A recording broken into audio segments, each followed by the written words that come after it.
Política en serie es el libro que Frank Underwood no quiere que leas.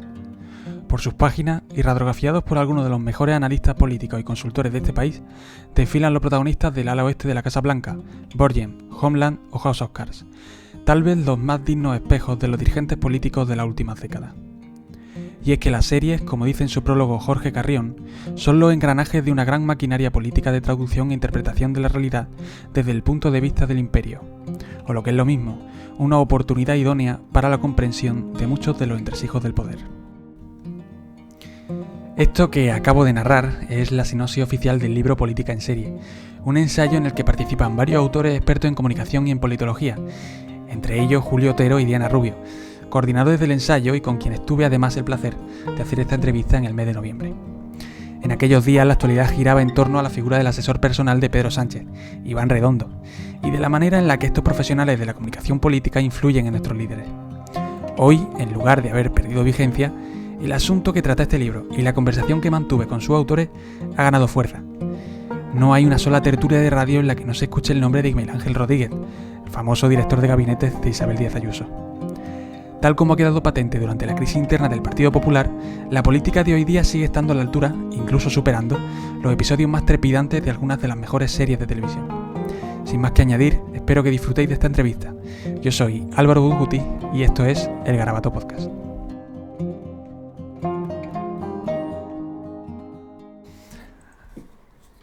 Bueno, Julio, Diana, encantado de teneros aquí en El Garabato Podcast conmigo. ¿Qué tal estáis? Pues muy bien, encantado de saludarte, de poder hablar con los dos y muchas gracias por la invitación. Para mí es un placer estar en el Garabato Podcast. Madre mía, esto es de verdad un inmenso honor poder estar contigo, Álvaro, y sobre todo con mi queridísimo Julio. De verdad, gracias por la invitación. Me habéis comentado que hace ya por lo menos 4 años que nos veis en persona, ¿no? Hemos hablado por teléfono, hemos estado juntos participando en programas de radio. Nos hemos visto alguna vez por fotografía o videoconferencia, pero en persona hace mucho, Julio, que no nos vemos. Yo creo que ahora que está la pandemia supuestamente, entre comillas, bajando, en el caso de las incidencias, ya podríamos pensar para el 2022 en hacer una quedada. Así Pues que sí. no sé cómo lo ves tú. ¿Lo ves tú bien?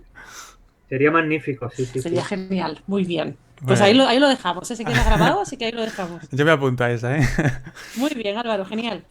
Bueno, lo primero es que vamos a hablar del libro que publicaste en el 2016, que se llama Política en serie, que lo tengo aquí.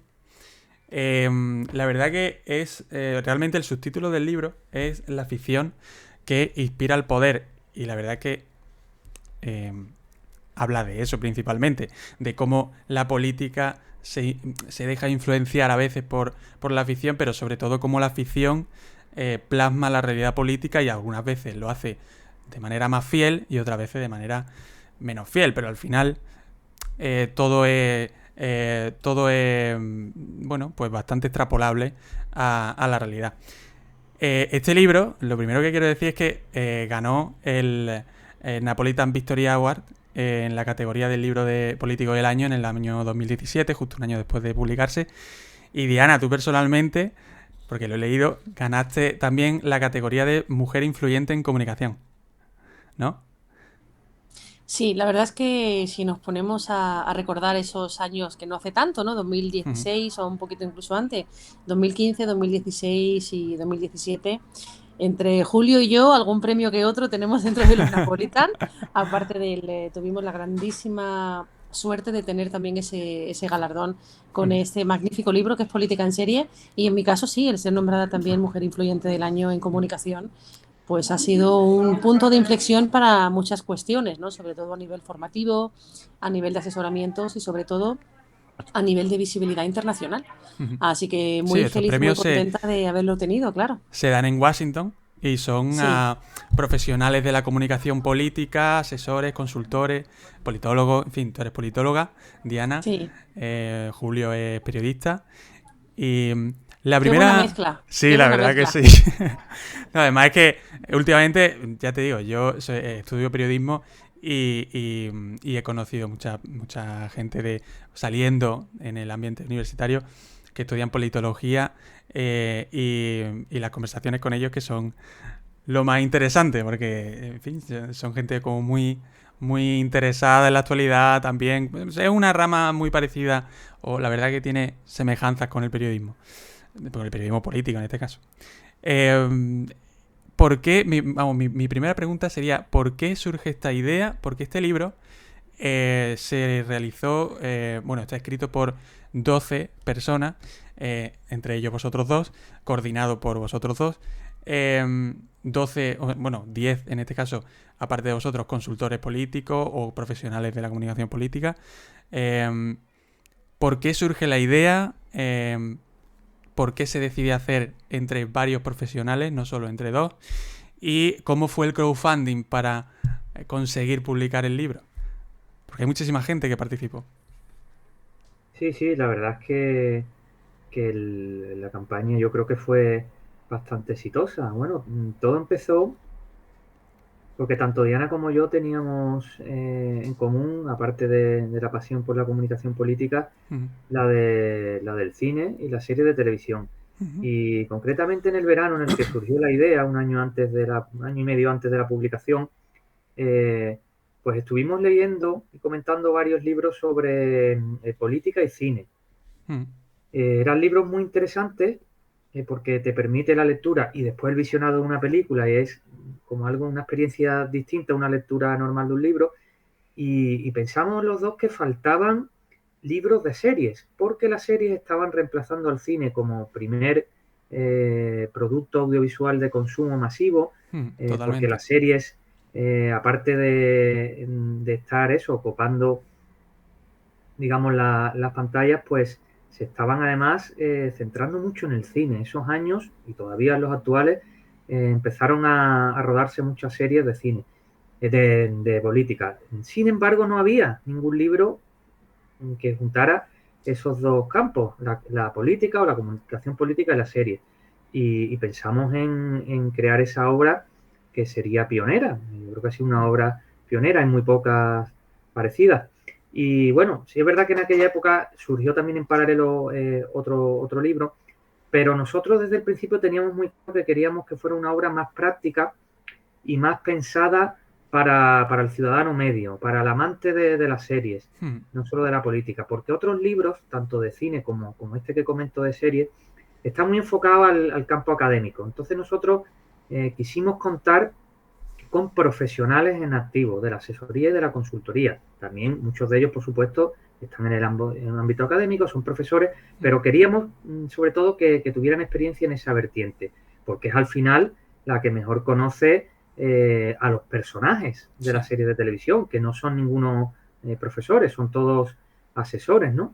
Y, y bueno, queríamos que lógicamente fuera un libro coral, como muchos que hemos leído sobre cine, es decir, donde pues muchas personas pudieran aportar su visión particular. Y creo que tuvimos éxito en ese sentido porque, bueno, desde nuestra humildad, yo sobre todo frente a Diana, ¿no? Que es una persona pues con mucha más relevancia en este campo que yo, Ujú. puedo decir que estamos muy bien relacionados, muy bien conectados, que sentimos mucho cariño de la gente, que no nos costó nada de trabajo reunir a 10 de los profesionales que más saben del campo, que eso también para mí y seguro que para Diana también es un honor el poder contar con esos grandes cracks de la comunicación política. Entonces queríamos eso, que fuera también una obra coral y surgió así, con conversaciones y lecturas veraniegas sobre política y cine.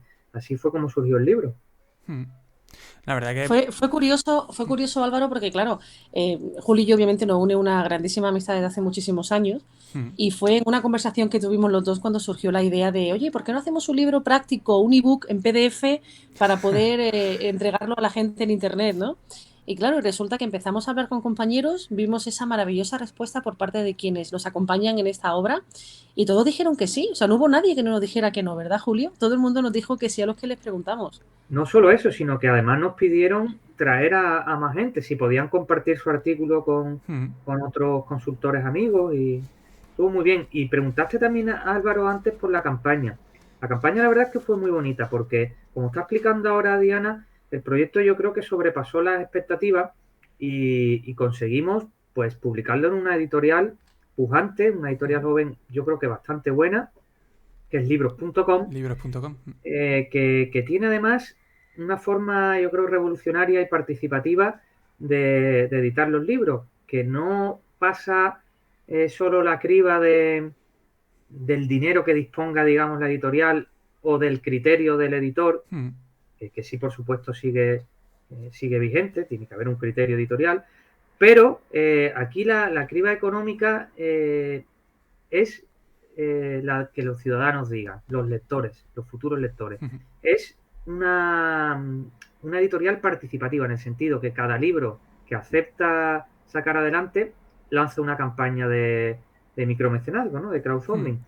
Y si consigue lo suficiente para que se financie el libro sale adelante.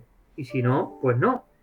Y es una forma de decir si el libro va a tener éxito o no, o si los lectores han respondido o no, porque muchas veces hay muchas ideas que se quedan sin salir, ¿no? Claro. Muchas editoriales no confían o no disponen de dinero y no sale algo que podía tener éxito. Entonces, en este caso, la criba es magnífica porque ya le pregunta directamente a los lectores, ¿leerías este libro? ¿Lo financiarías? Claro. Y nosotros, pues, mucho antes del límite conseguimos con creces el objetivo, ¿verdad, Diana? Es más, en el año 2016, hasta esa fecha, fuimos el libro que en menor tiempo consiguió el número de los euros que necesitábamos para poder sacar el libro. De hecho, nos pusieron como un segundo reto que también conseguimos. Sí. O sea, fue algo para nosotros súper importante. Y luego comentaros como curiosidad, cuando salió la campaña, yo estaba en Singapur, por ejemplo, estaba organizando ferias, ¿no? Que es a lo que me dedico habitualmente, a la formación, pero ahí estaba en Singapur y en horas y deshoras a los compañeros, Julio, ¿cómo va el tema? Oye, que hemos conseguido tanto, que nos dicen de la editorial que esta persona, que no voy a decir el nombre porque está como anónimo, nos ha dado 500 euros. Claro. Y luego, sobre todo, también, como decía Julio, no solamente los lectores, sino la cantidad de compañeros, no solo de España, sino de Latinoamérica, que también nos han echado una mano para que el libro salga adelante. Sí, sí. O sea, ya, en el libro viene toda la lista de los que participaron. Viene de los que quisieron que salga el nombre, que esa es la historia, ¿no? Ah, claro. Pero no todos los que, no están todos los que son, pero sí están todos los que lo ayudaron realmente. Y fue muy bonito, yo me sentí muy abrumada en aquellos entonces. Y claro, ya hablábamos nosotros y fue brutal el conseguir en una campaña que era de 2 semanas, si no me equivoco, fueron en 6 días o en 7, que consiguiéramos el objetivo previsto. No, yo me alegro. Nos dejaron comentarios, porque cuando hacías tu donación podías dejar un comentario de ánimo, de lo que quisieras. Sí. Pues personalidades también relevantes del mundo de la comunicación política, y uno de ellos fue, por ejemplo, Jorge Moragas, el diputado que en aquellos momentos era el jefe de gabinete del entonces presidente del gobierno, de Mariano Rajoy, que, bueno, pues certificaba que la ficción supera siempre a la realidad. Bueno, yo me alegro inmensamente de que esto saliese adelante, porque la verdad que el libro es que merece la pena. Ya te digo, yo me lo recomiendo. Además, se lo quiero agradecer a Rafael Sánchez, que fue documentalista en Telemadrid y al que también hizo una entrevista que la recomiendo, sobre los mítines políticos, la historia de los mítines políticos, que él también publicó un libro sobre este tema. Y me lo recomendó, bueno, pues porque nosotros habitualmente, la verdad que a partir de esa entrevista nos hicimos amigos y habitualmente hablamos de política, de referencias, de libros, de estas cosas, y me lo recomendó. Y entonces directamente fui a comprarlo, lo leí y le dije, bueno, Rafa, voy a hacer la entrevista porque la verdad que es muy interesante. Al principio estaba un poco con miedo porque, claro, muchas referencias de las que hacéis a series, yo he visto 2 o 3, pero no he visto todas las que hacéis referencias, pero bueno, ya me ha comentado Julio que lo importante del libro no es ya la serie, sino esa especie de investigación de cómo las series reflejan la realidad, que al final es lo importante. La introducción del libro, Julio, la escribes tú, y en esa introducción hablas de varios temas, ¿no? Una especie de aperitivo que intenta enganchar al lector para saber de qué va a ir todo, ¿no? Y hablas de los spin doctors. En concreto, los spin doctors, para los menos entendidos, son profesionales, podemos decir, de la propaganda política, son consultores políticos como Iván Redondo, que asesoran a las campañas políticas o incluso las acciones de los políticos para que éstas tengan una repercusión electoral positiva, ¿no? Y en concreto menciona una entrevista que le hizo Pablo Iglesias en su programa For Apache hace unos años a este mismo, a Iván Redondo, en el que tratan este tema de la ficción política y tal. Me gustaría saber qué opináis de la influencia que tienen ahora mismo, porque además está muy de actualidad, incluso en la Comunidad de Madrid con Isabel Díaz Ayuso, con su asesor que últimamente está también pues bueno, haciendo sus maquinaciones dentro del Partido Popular. ¿Qué influencia tienen los consultores políticos en los políticos actuales? Y si la generación joven también menciona a Andrea Levy, bueno, Pedro Sánchez actualmente, ¿esta generación joven se deja influenciar más por los consultores políticos que antes o siempre han tenido una influencia directa sobre la política? Y sobre todo, si se dejan influir también por la ficción, por esas series que vemos, porque ahora mismo, como tú decías, las series de televisión han suplantado a la relevancia que tenían anteriormente las películas, y esta serie de televisión la seguimos todos con los nuevos portales de internet, plataformas como Netflix, HBO, ¿no? Entonces todos estamos un poco enganchados a estas series. Y los políticos además abiertamente y públicamente hablan de ellas. Sin ir más lejos, el propio Pablo Iglesias. ¿Se dejan influenciar más por los consultores políticos y también por las series de televisión, o son los propios consultores los que se dejan influenciar por esa ficción televisiva? Iván Redondo también hizo declaraciones, esta famosa de yo, bueno, pues me tiraría por un precipicio por mi presidente. Esto que salió en todos los titulares como una especie de, bueno, pues de motivada que hizo, al final refleja que las series, bueno, pues tienen un papel relevante en el marketing actual. ¿Cómo lo veis, Diana? Bueno, yo creo que hay algo interesante a tener en cuenta y es saber diferenciar, por un lado, el tema de la consultoría política o el asesor político y, por otro lado, el marketing político. O sea, no todos los consultores políticos que tienen a nivel institucional son especialistas en marketing. Bien es cierto que son los que más juego nos pueden dar debido a la publicidad que se tiene gracias a esas series, ¿no? Ese boom al que nos hemos visto sometidos en el buen sentido en muchas ocasiones, pero también en un sentido no tan bueno, hace que se piense que las personas que nos dedicamos a la consultoría política desde el punto de vista de la comunicación y el marketing, seamos una especie de maquiavelos que nos dedicamos a...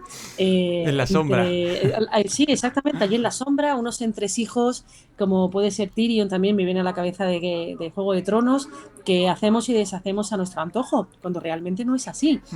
Nosotros lo que hacemos es asesorar y sugerir una serie de posiciones a las personas que ocupan ese cargo institucional. Ya es cuestión de ellos el tomar ese consejo en positivo o prefieren declinarlo en esa ocasión en favor de cualquier otra política que vayan a seguir, por ejemplo. Pero creo, por un lado, que lo importante es saber diferenciar en la consultoría política tradicional y la consultoría en marketing político. Y por otro lado, obviamente la ficción en muchas ocasiones ha podido sobrepasar a nivel informativo la imagen que se puede dar en ocasiones de lo que es un consultor político. Ni todos somos maquiavelos, ni todos tenemos un gato debajo del sofá, ni de la silla, y estamos maquinando, ¿no? Como ha podido pasar en algunos artículos. Y al contrario, somos personas, creo que puedo hablar también por parte de los compañeros que escribieron con nosotros, personas cercanas, personas que necesitamos sobre todo tener la confianza de esas personas, pero no para manipularlos, sino para sugerir y para ayudar. La prensa también ayuda a crear ese personaje, porque con Iván Redondo ha pasado, que al final este profesional tampoco era lo que se decía que era. Aunque es verdad que él, pues bueno, se nota que le gusta el marketing político, le gusta, al final es a lo que se dedica, pero bueno, le gusta dar esa imagen de una persona pasional que se dedica a su trabajo como algo, en fin, más allá de lo puramente, como tú dices, ¿no? De asesoría política, sino que él hace un poco también ese papel. Pero es verdad que la prensa colabora a engrandecer Estos perfiles que realmente al final, en la mayoría de los casos, no se dejan ver.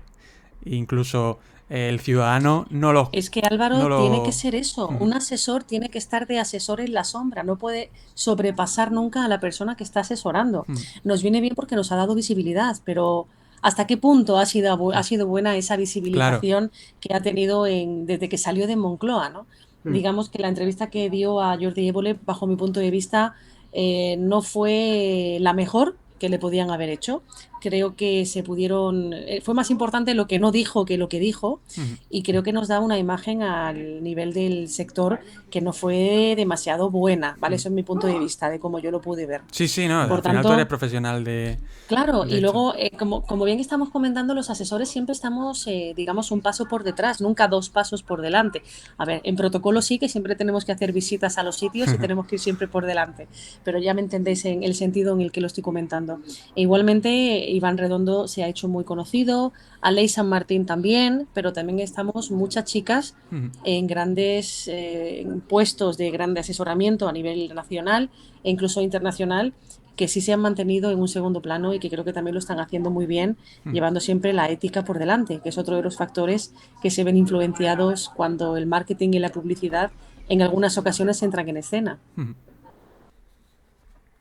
Sí, yo estoy de acuerdo en eso de que los spin doctors deben ser siempre muy discretos, que es quizá lo que les ha dado ese halo misterioso, pero es que yo creo que en parte es consustancial a su profesión, es que tienen que estar en segundo plano, porque cuando atraen la atención de los focos suele ser malo, tanto para él como para su cliente o para su empleador, para el Claro. político. Y Tony Aira, que ha sido consultor, es profesor, es autor, es periodista, es uno de los que más sabe del tema en España, Colaboró en el pues libro, ¿no? dice eso, que muchos spin doctors acaban haciéndose famosos y se acaban quemando. Ujú. Y tienen una vida cada vez más corta, porque la exposición mediática cada vez es mayor. Pero yo creo que está también en el propio spin doctor saber cuándo y cómo tiene que salir. Y estoy de acuerdo con Diana en que Iván Redondo, que tampoco había salido demasiado. Es verdad que se hablaba cada vez más de él, pero que él No, por motu propio no no. salía demasiado, no comentaba. Desde que ha salido de la Moncloa, se ha pegado unos cuantos meses, unas cuantas semanas de vacaciones, y está saliendo cada vez más, y siendo cada vez más polémico, y está, yo creo, un poco metiéndose en el centro del debate, Sí, se ha vuelto y un creo actor político sí, más, al final. sí, un actor político más, exacto. Y yo creo que esto a su carrera, en principio, no debe venirle muy bien, porque puede hacer que muchos políticos pierdan la confianza en él, o que piensen que no es muy discreto, Mm. o que es demasiado narcisista para estar al lado. Pueden sacar todo este tipo de conclusiones. Ahora, si a lo que él se quiere dedicar es al análisis político desde los medios de comunicación, obviamente toda esta relevancia sí que le sirve.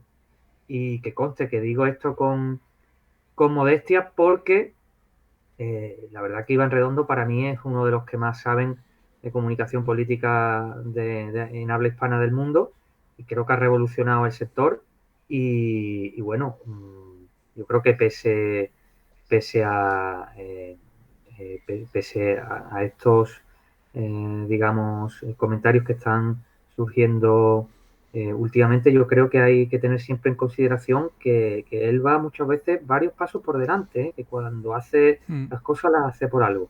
Entonces lo digo desde la modestia y desde la prudencia, pero estoy de acuerdo con Diana en que creo que esto para la consultoría no le ayuda mucho. Quizá para ser analista sí. Y también otro comentario que quería hacer sobre lo que estaba comentando Diana, muy interesante, que es verdad que el asesor no decide, al final el responsable es el político. En líneas generales, ¿los políticos les hacen caso a los asesores en España? Pues yo creo que hay un poco de todo. Contestando a tu pregunta, sí creo que cada vez se le hace más caso. Creo que la comunicación política cada vez es más Mm. relevante, cada vez está más reconocida, y creo que los políticos cada vez la tienen más en cuenta. Eh, yo creo que el trabajo de un consultor a veces, es como dice Diana, ¿no? Es aconsejar, no decide, pero una cosa interesante que muchas veces yo creo que debe hacer, más que ni siquiera decir lo que tiene que hacer el político, presentarle varias alternativas.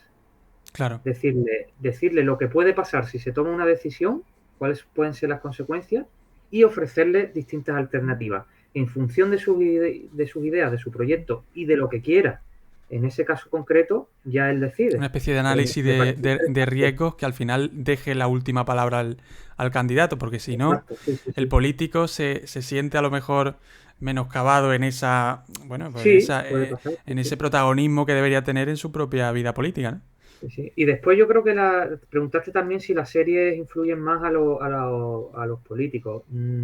No creo que tanto los Mm. consultores o los políticos se vayan a fijar en lo que pasa en una serie para imitarlo, pero a los periodistas, por ejemplo, sí que les influye muchísimo. O sea, los periodistas sacan muchos artículos, hacen muchos Ujú. comentarios comparando lo que pasa en la realidad con las series. A ellos sí que les ha influido muy directamente y después también un aspecto interesante que comento yo en mi introducción es que las series han entrado en la política, se han colado, ¿no? Sí. Han saltado, digamos, la ventana, como en La Rosa Púrpura del Cairo, y han pasado de la pantalla a la realidad. Mm. Entonces, pues hemos visto muchos vídeos, muchos tweets de Obama, de Pablo Iglesias, de muchos políticos hablando de series. Entonces, las series entran en el debate público. Pero eso sí, También son una no herramienta creo que tanto. que acercan a lo mejor al político al ciudadano, ¿no? Porque claro, al final es el ciudadano Sí, el que participa de eso. sí, sí, así es. Política Es pop. el ciudadano el que participa de eso, pero ¿hasta qué punto Hmm. participa el ciudadano de eso? Nos ha venido muy bien para estar informados y llegar a entender determinadas estrategias a nivel de comunicación y marketing político que se han llevado a cabo, poniendo ejemplos que se han visto en las series, pero ¿hasta qué punto necesitamos a las series para llegar a explicar este tipo de cuestiones? Claro. Está muy bien que se hayan metido en la política, como bien estaba comentando Julio. Es habitual ver a día de hoy a diferentes políticos hablando de series, de cuáles ven, cuáles no ven. Pero claro, el tema de basarnos solamente en las series, porque encima series que no son españolas, que son de otros países, Ahí va. tomándolas A como ese, en referencia, ese tema voy a ir ahora porque es claro, interesante. tomándolas como referencia, pues hasta qué punto, ¿no? Es otro de los debates, Claro. otro de los melones que podríamos abrir en este podcast. Claro, de hecho lo vamos a abrir un poquito, no muchísimo, pero lo vamos a abrir porque mi segunda, vamos, mi tercera pregunta en este caso es esa, ¿no? En el libro además se menciona un documental que se hizo en Canal Plus, Canal Plus ahora es Movistar, pero bueno, Canal Plus, que produjo, se llama Política Ficción, en el que, bueno, participan varios políticos, varios asesores, entre ellos, bueno, pues Borja Semper y tal. Y entonces, en ese documental, además que me lo vi y la verdad que fue muy interesante, porque es un documental cortito, yo lo recomiendo. Pero primero que se lean el libro. En él se habla de esa diferenciación entre la política anglosajona y la política mediterránea. Se comenta que en la política anglosajona la transparencia es mayor que en la mediterránea por una cuestión de cultura política, por una cuestión de una tradición, ¿no? Y que hasta qué punto las series anglosajonas se pueden extrapolar a la política mediterránea, a la política en este caso española, ¿no? ¿Qué pensáis de eso? Y si realmente esas series han hecho o incluso esta producción audiovisual que viene desde el mundo anglosajón hasta nosotros, ha americanizado de alguna manera la política mediterránea, la política que tenemos aquí en España. ¿Qué pensáis? Julio.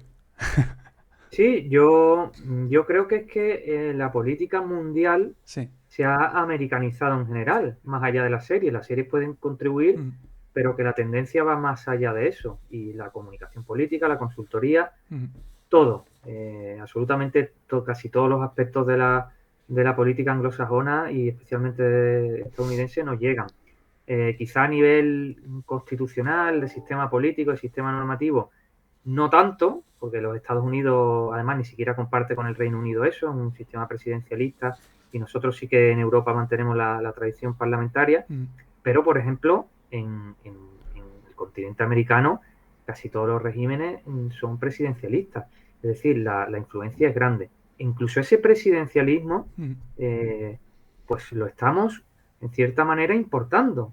Nuestro régimen sigue siendo parlamentario, pero es que cada vez vemos cómo se centra todo en el líder en el presidente o candidato a la presidencia, y por las noticias, por los análisis, por la propia comunicación corporativa de los partidos, se está dando la imagen como que España es un país presidencialista. Que además España, por la, en este sentido, tradición franquista, mantuvo la palabra presidente y no utilizó la de primer ministro, que debería ser, digamos, el cargo. En otros países, con un sistema parecido al nuestro, se habla siempre de primer ministro. Incluso la prensa anglosajona, cuando habla de Pedro Sánchez, de Rajoy, de Zapatero, siempre habla de primer ministro, aunque sí, totalmente. Imagino que no por desconocimiento, sino para no confundir a sus lectores, porque es un primer ministro. Pero está todo en Francia, súper presidencializado. Que son vecinos, son el primer ministro también. Bueno, allí es presidente de la República, ¿no? Realmente. Allí es presidente de la República. Por eso digo que allí tienen ese otro régimen que, aunque nosotros lo tenemos distinto, hasta en eso nos estamos pareciendo, lo estamos copiando todo. Entonces creo que sí, que las series son un paso más en esa americanización, por así decirlo, de la política mediterránea y europea, pero que va más allá, que es una tendencia que va más allá de las series y que en el campo de la comunicación política y del marketing está especialmente presente, porque es que el marketing, la mercadotecnia, es una disciplina eminentemente anglosajona, británica y estadounidense. Es que ellos han sido siempre los maestros de eso. Entonces, pues en síntesis, sí, tenemos una política cada vez más americanizada, pero yo creo que eso va más allá de la serie. La serie solo es un granito de arena más. Aquí en España eso, además, el ciudadano español lo recibe regular, ¿verdad? Luego vamos a hablar de los mítines y de los eventos políticos, que además Diana le dedica un capítulo en el libro a los eventos que se hacen en la política y la influencia que tienen ellos. Pero al final esa especie de lenguaje de marketing presidencialista y tal, eso en España se acoge peor, ¿verdad?, que en otros países. Es como tenemos más... ahora mismo está ganando peso y está ganando adeptos, pero normalmente eso se ha visto con un escepticismo, ¿no? Una especie de... somos más... ¿no? Nos gusta que hablen más de los problemas más que de las personas en concreto, ¿no? Bueno, realmente lo que es noticia es cuando hay un problema, no cuando las cosas van bien. Claro.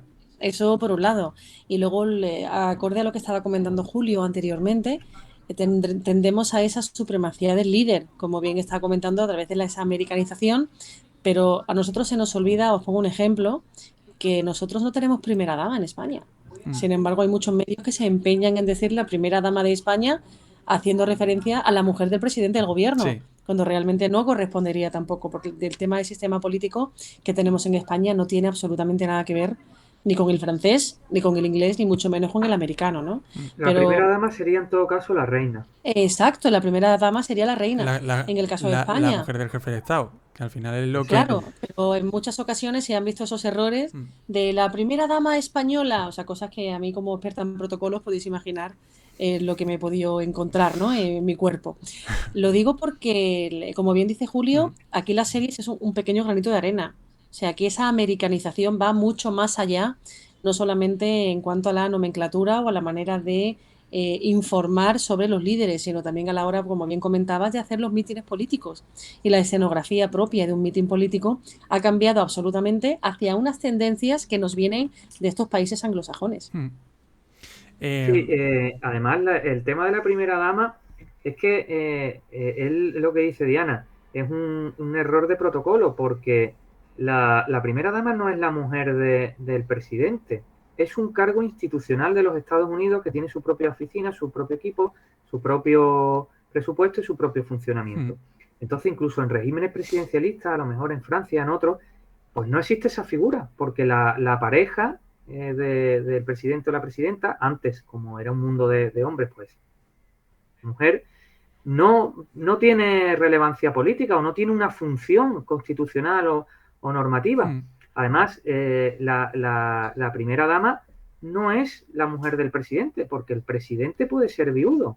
Se ha dado casos de países, recuerdo un país de Asia exsoviético, de Asia Central, que la primera dama era la hija del presidente, porque no estaba en ese momento casado el presidente y la función de primera dama lo Pasaba a su hija. ejercía su hija. Primera dama o primer caballero, que aunque nunca haya habido un primer caballero, porque nunca ha habido una primera presidenta de los Estados Unidos, sí que la figura sería esa, primer caballero. Y ahí se abrirían muchos interrogantes, ¿no? Pues yo creo que se pondría a lo mejor en cuestión la figura del institucional, digamos, del consorte, ¿no? No sé si veríamos ridículo que un hombre estuviera haciendo labores sociales en nombre de la Casa Blanca mientras su mujer gobierna, entre comillas, el mundo. No sé si en ese caso se pondría... Habría que verlo, Julio. Hay que verlo. No estamos acostumbrados, como bien dices, pero habría que verlo, ¿eh? Sí. Es una cosa que tenemos pendiente, desde luego. Sí, en Venezuela no sé si llegó a instituirse oficialmente, supongo que no, pero al menos la nomenclatura que usó el presidente Maduro acerca de su mujer era la primera combatiente, en vez de la primera dama, por darle un tinte más revolucionario, dijo la primera combatiente. Me pareció curioso y original, pero no sé si lo llevó a las leyes o si es una figura verdaderamente institucional allí. Y te quería preguntar, Diana, sobre este tema de los eventos políticos, bueno, más bien dirigidos, en este caso, y respecto a esta pregunta, a los mítines, a los actos, a los congresos de los partidos políticos. Me gustaría saber qué opinas de la influencia que tienen hoy en la ciudadanía, al menos aquí en España, porque en Estados Unidos y en los países anglosajones esto tiene bastante más fuerza que aquí. Hemos visto hace muy poquito los congresos nacionales del Partido Popular, del Partido Socialista, grandes actos multitudinarios en los que, bueno, se llenan palacios de congreso y al final se hace una escenificación de unidad del partido que no deja de ser una estrategia política de cara a unas elecciones futuras, ¿no? Pero, y sobre todo teniendo en cuenta que estos partidos han tenido últimamente grandes crisis de división interna, ¿no?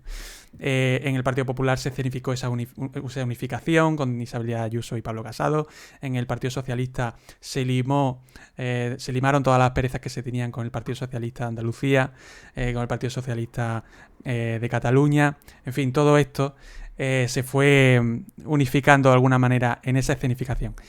Pero a la semana siguiente vemos que se destapan crisis de nuevo interna aún más gorda, con Isabel Díaz Ayuso peleándose de alguna manera por la presidencia del partido en Madrid, en el Partido Socialista con Podemos en esta coalición, que realmente no es una división interna de partidos, sino que ya es realmente más una coalición, pero al final también se deja ver que estos eventos no son una realidad. Al final el ciudadano lo que percibe es que esto, sobre todo con el Partido Popular, esto fue una especie de teatrillo que se hace para engatusar y para copar titulares, ¿no? Y además se ha visto que la influencia en los sondeos de estos actos pues tiene una influencia mínima. ¿Qué opinas? ¿Cómo crees que está ahora mismo este tema de los mítines políticos y su influencia directa en el electorado? Lo primero es que hay que saber diferenciar entre los tipos de actos que pueden tener los partidos políticos como anfitrión.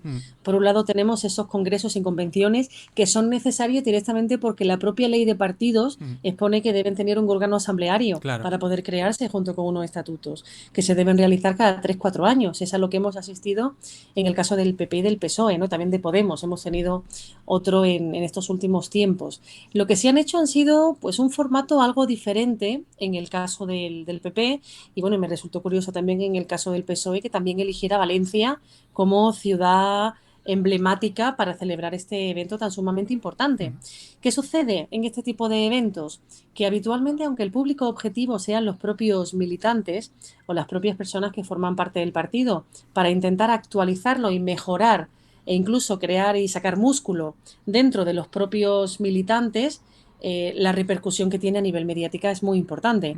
Esa unión de líderes, esos valores de partido que se han podido ver también en el PSOE, por ejemplo, con los diferentes presidentes que ha tenido el partido durante la democracia, o incluso esa unión de los diferentes presidentes autonómicos del PP, en la que se realizó con Pablo Casado también liderando, pues ha tenido esa repercusión mediática necesaria de, entre comillas, digamos, regeneración del partido, ¿no? Del que el partido sale más unido que nunca en este evento.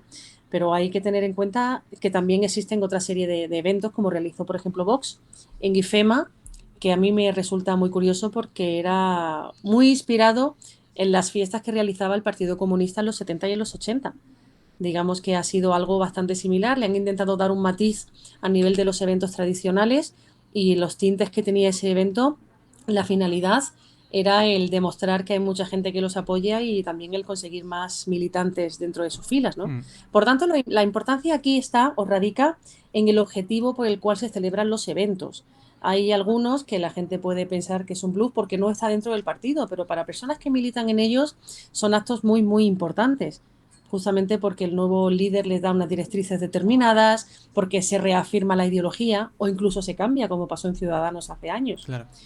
Y de la misma Una manera, el especie de ver a tus refundación. compañeros, claro, Ciudadanos cambió en una de las convenciones que realizaron, uno de los congresos, mejor dicho, más que convención, cambiaron la El ideología. Partido Popular de Aznar también se renovó Exacto. en ese... Digamos, pero ha sido siempre en este tipo de actos, no son mítines electorales. Cuidado. Hay que saber diferenciar entre el propósito y el tipo de acto que realiza Claro. en cada uno de los partidos. Bueno, la siguiente cuestión que me gustaría plantear, y ya vamos terminando, es una cuestión que me surgió mientras leía el libro y que me pareció muy interesante. Estefanía Molina, que es una periodista y además especialista en politología también, publicó una reflexión sobre la transparencia de los partidos, ¿no? Y de cómo después del 15M en España se ha intensificado esta exigencia de los ciudadanos por la transparencia de los partidos políticos, de los organismos de poder, ¿no? Porque, claro, a raíz de todos estos casos de corrupción que han asolado el panorama político español, lo normal era una reacción, bueno, pues de alguna manera furibunda de los ciudadanos respecto a estos temas, ¿no? Y también se abre el debate de, esto ya es otra cosa, pero bueno, se abre también el debate de los secretos oficiales, de cómo esto afecta a los ciudadanos, de si se debería revelar o no información que hasta ahora no se tiene, de la utilización de estos mecanismos por parte del poder para esconder sus propias gestiones un poco, pues bueno, éticamente poco saludables. Y lo que me gustaría saber es si hemos exagerado, porque al final Estefanía Molina hace esta reflexión, ¿no? ¿Hasta qué punto hemos exagerado la fiscalización de los partidos políticos y del poder? Hasta un punto en el que estos se ven demasiado vigilados a la hora de ejercer su función política. Estefanía Molina comenta que incluso en las negociaciones las posturas de los diferentes partidos se han, bueno, de alguna manera estancado. Han adoptado posiciones muy impostadas, infranqueables, ¿no? En las negociaciones. Y esto ha frenado de alguna manera la normal función política que se tiene o se debería tener en el Parlamento, ¿no? De alguna manera esto se ha convertido en una especie de teatralización constante de la función política. Y esto ha hecho que esa política se estanque. ¿Qué creéis de esta reflexión? Bueno, ¿qué pensáis de esta reflexión?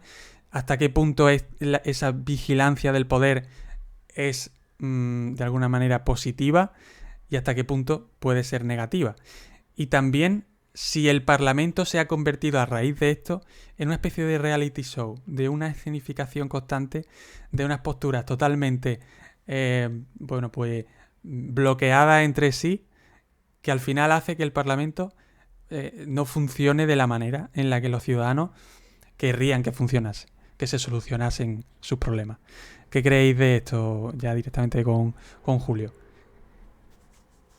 Bueno, yo creo que la deriva performativa del Parlamento, la espectacularización de los debates, no tiene tanto que ver con esta tendencia hacia la transparencia o hacia la participación de los partidos, sino al auge de la televisión a finales de los años 70, principios de los 80. Los tiempos de la televisión, el formato televisivo, es lo que marca el desarrollo de los debates parlamentarios. Y no solo de los parlamentarios, también de los mítines, por ejemplo, donde los líderes políticos repiten una frase en un momento concreto porque los están enfocando en las cámaras de una cadena de televisión en directo para el informativo. Eso yo creo que es previo. La función del Parlamento, digamos, más como foro donde se exponen posturas, más que como foro donde se llegan a acuerdos, esa transformación es todavía anterior a la del auge de la televisión. Yo creo que ya hace muchísimas décadas, incluso te diría que siglos, que en el Parlamento no se busca tanto buscar acuerdos, aunque se siguen encontrando acuerdos, y es algo que no sale tanto en los medios de comunicación, porque los medios de comunicación están más interesados en las noticias negativas, como dijo Diana, y en la confrontación, pero se siguen buscando. Y por otro lado, lo que sí creo que es una tendencia nueva es el tema de la hiperfiscalización, de la participación y de la transparencia. Eso sí es más, entre comillas, nuevo. Y eso, a su vez, ha reforzado toda dimensión performativa de la política. Es decir, allí donde hay espectacularización y representación y teatralización, ahora lo es mucho más por esta tendencia, entre comillas, democratizadora, que sí bebe más de la crisis económica y del 15M y demás, ¿no?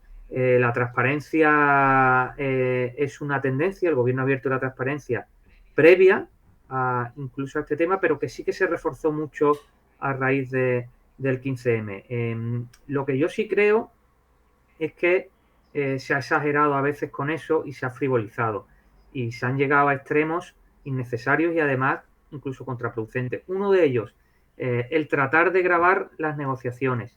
Eso en su momento se planteó sobre todo por los partidos de la llamada nueva política. Las negociaciones deben ser discretas y privadas. Los políticos tienen derecho a la intimidad también en una parte de su trabajo. Y yo no hablo igual en público que en privado, y eso no quiere decir que yo esté mintiendo cuando hablo en público, claro. No tiene nada que ver. Se habla de otra manera. Es lógico, el propio trato, tener un trato cercano, lo haces en privado. En público no, porque romperías normas de protocolo, de cortesía, claro. Digamos, pero claro, eso dificulta la negociación. Por lo tanto, esa parcela debe seguir siendo privada. El tema de eliminar dietas, de eliminar, entre comillas, privilegios, también se ha exagerado. Yo no creo que por viajar en primera clase se esté estafando al ciudadano. Hay ocasiones en que sí, y ha habido mucho abuso, ha habido mucho despilfarro, pero tampoco hay que llegar a un límite exagerado con eso. Es decir, si todos los parlamentarios viajan en la misma compañía y lo hacen a costa de una cámara concreta, ya sea europea, española, al final la compañía te hace un descuento o te da determinadas facilidades por todos los billetes que has comprado. Es lógico. Una cosa es estar tomando champán o estar tomando o viajar de lujo a cuerpo de rey, y otra cosa es simplemente pues viajar en un vagón un poco más cómodo. A mí no me importa que los diputados de cualquier partido vayan un poco más cómodos en su viaje. Lo que hay que distinguir la paja de lo que no lo es, ¿no? Y después, el tema de la participación en los partidos y de la fiscalización, sí que creo que eso ha sido una reforma, yo creo que fallida. De la política anglosajona que hablábamos antes, se ha importado las elecciones primarias, y eso sí que es un espectáculo gigantesco, y después no es tan democrático, porque hoy vemos que en los partidos hay más hiperliderazgos que nunca. Esto lo decía Alfonso Guerra mucho también. Sí, yo veo menos dirección colectiva y te diría que hasta menos participación en muchos casos. Entonces creo que esa tendencia, que era buena, hay que reformularla y pulirla para que sea efectiva, para que en los partidos haya más participación y más democracia y no solo un circo de primaria. Sí, al final se elimina la discrepancia con el que ha ganado y se acabó la diversidad de los partidos. Eso es también una consecuencia de estas primarias. Mi última pregunta para los dos es muy bueno, quería hacer una especie de pregunta más original y dirigida también al tema del libro. Para vosotros, ¿cuál es la ficción política televisiva, bueno, que más os gustó, o la preferida, la que más habéis visto, o la que más os ha marcado en vuestra vida?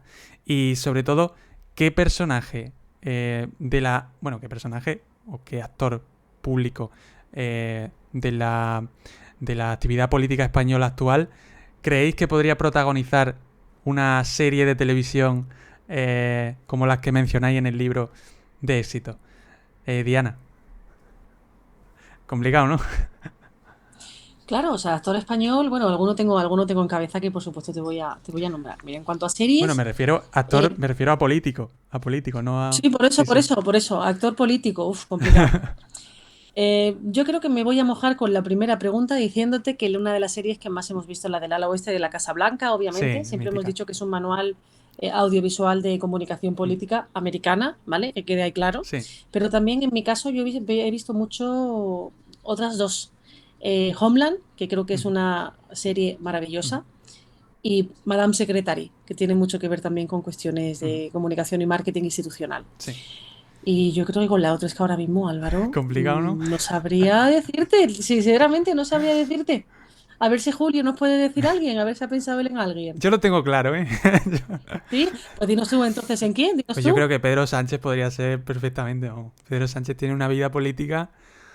Yo creo que Bueno, realmente, yo creo que es una cosa fuera de lo común. Cómo ha conseguido lo que ha conseguido en el tiempo que lo ha hecho y con las trabas que ha tenido en su propio partido. Uno puede estar de acuerdo o no estar de acuerdo con él o su manera, al final eso es otra cosa, pero yo creo que su trayectoria política, en fin, es una cosa que tiene mérito, de alguna manera, ¿no? Y podría ser un protagonista, como él dijo en su libro, ¿no? Manual de resistencia. bueno, vale, lo apuntamos. En mi caso yo me lo apunto. ¿Vale? Yo creo que tendremos ahí un debate interesante Vale, con alguna cerveza también. claro que sí. Yo creo que muchos de los políticos de actualidad no encajarían mal en una serie de Mm, televisión. Sí, estoy de acuerdo con Álvaro en que Pedro Sánchez, si hacemos una serie, ojo, biopic, claro. sí que la historia de Pedro Sánchez, el auge, caída y resurrección, es quizá la más interesante. Y después también la de Pablo Iglesias, el salto de la universidad También. a la política a través de los medios de comunicación, me parece también interesante para Mm, un biopic. Ya te digo, para una serie con tramas personajes, yo creo que Pablo Casado también, muchos políticos. Susana Díaz lo era. mm, También muy interesante, yo creo que la política más televisiva ahora mismo y más, digamos, que más cuadraría en una serie de televisión es Isabel Díaz Ayuso. mm, Yo creo que es un personaje así muy... Yo le veo cierto parecido, ¿no? En el histrionismo, sí. en el desparpajo, en todo, Sí, un ¿no? personaje con mucha personalidad, de alguna manera. Con mucha personalidad, con que tiene controvertido, yo creo que sí, que sería ideal para una serie. Y Yo sobre creo que el todo Iván PP, Redondo, que más que un obviamente político es un Iván, consultor. También. yo creo que, perdona Julio que te Sí, interrumpe, sí, que sí. Isabel de Ayuso si fuera el PP, pero si fuera el PSOE yo creo que te dirían otra persona, ¿no? ¿Cuál Eh, podría ser? no sé, yo tampoco hablo ni bien ni mal de ella, yo simplemente creo que es muy apropiada para una serie, Es que muy la veo, apropiada, sobre que todo la muy veo muy mediática más que la veo ahora. apropiada para una serie, que eso ya he dicho, que la mayoría, que la veo muy personaje de Mm. serie. Incluso Yolanda Díaz también apunta, ¿eh? Yolanda Díaz también apunta. Yolanda Díaz más bien para una serie a lo mejor nórdica, más seria, más sencilla, porque yo tampoco le veo en ese sentido, o sea, que la veo una política interesante, que no es que tenga nada en contra, pero así a nivel de personaje de serie, por lo menos americano, no lo veo Mm, mucho. Y ahora que menciono a los países escandinavos, recogiendo también la otra pregunta, la de una serie importante de comunicación política, aparte del ala oeste de la Casa Blanca, que es extraordinaria, yo citaría Borgen, que es mi serie favorita, mm. además de Dinamarca, o sea que es una realidad política mucho más cercana a la nuestra que la de los Estados Una Unidos. cosa además Muy que trata un didáctica. tema más municipal, más, ¿no? Porque Borgen no es una serie, yo no la he visto, ¿eh? Pero por lo que leí, es una serie más enfocada a lo, bueno, pues a lo local. No, no, Esa no. era Marsella, Eh, ¿no? Marsella. Exacto, Eso. esa es Marsella. Que la he Marsella es sobre confundido. la alcaldía de Marsella. Exactamente. Sí. Marsella es de Netflix, sobre la alcaldía de esta ciudad De francesa. Gerard Depardieu. Y Borgen es sobre una primera ministra danesa. Ah, vale. Sí, no es local. Bueno, yo le decía a Julio lo de Isabel Díaz Ayuso porque en el PSOE a lo mejor prefieren hacerlo de Susana Díaz. Lo decía por eso. Sí, que también tiene una Tiene historia muy sí. interesante. Sí. Bueno, Sí. pues nada, me ha encantado que participéis de esta entrevista. Me ha encantado teneros aquí, hablar de este tema, que la verdad que es muy interesante, y sobre todo recomiendo a todo el mundo que nos esté escuchando que se lea este libro, que merece la pena, sobre todo ya solo por el trabajo de reunir, que al final, como habéis dicho, tampoco fue tan difícil, pero el hecho de haber reunido a tanta gente interesante para escribir, cada uno de los 10 tiene un capítulo en el que trata un tema distinto. Vosotros habéis tratado algunos, pero claro, sois 12, con lo cual los temas salen muy, muy diferentes entre sí. Y nada, Política en serie, la ficción que inspira al poder, de la editorial libros.com. Lo recomiendo de verdad. Y nada, ha sido un gustazo teneros aquí conmigo. Y os deseo lo mejor, que ojalá podamos tomarnos esa cervecita en unos días. Ojalá que sí. Muchísimas gracias, Álvaro, y que mi querido Julio, que seguimos en contacto. Compi, vamos hablando. Pues muchísimas gracias por invitarnos, Álvaro. Ha sido un placer hablar contigo, sobre todo también ver a Diana, que hacía ya tiempo que no hablábamos y que tenemos pendiente vernos. Podemos aprovechar para vernos en los 3. Sevilla puede ser un buen punto. Y la verdad que espero que a los espectadores y a los oyentes les haya gustado este programa. Seguro que sí. Porque yo creo que es algo muy actual y muy interesante. Así que gracias por invitarnos. Nada, a vosotros. Muchas gracias. Hasta luego. Y hasta aquí mi entrevista a Diana Rubio y Julio Otero, autores y coordinadores del libro Política en serie. Quería reiterar mi agradecimiento a Rafael Sánchez, tanto por recomendarme la lectura de este libro, como también por facilitar esta entrevista. Sin él, la verdad es que no podría haber contactado con ellos. Un abrazo para él y otro también para Julio y Diana, que se prestaron a esta entrevista sin ningún problema y además de una manera totalmente abierta y cariñosa. A ellos mi agradecimiento y nada, a vosotros también por escuchar este episodio. Si no lo estáis ya, pues suscribiros al canal de YouTube para enteraros de todos los vídeos que suba y todos los episodios del podcast, y bueno, que lo sigáis también en las demás plataformas en las que se publica: Spotify, Google Podcast o Apple Podcast y Anchor. Sin más, me despido. Yo soy Álvaro Duguti y esto es El Garabato Podcast.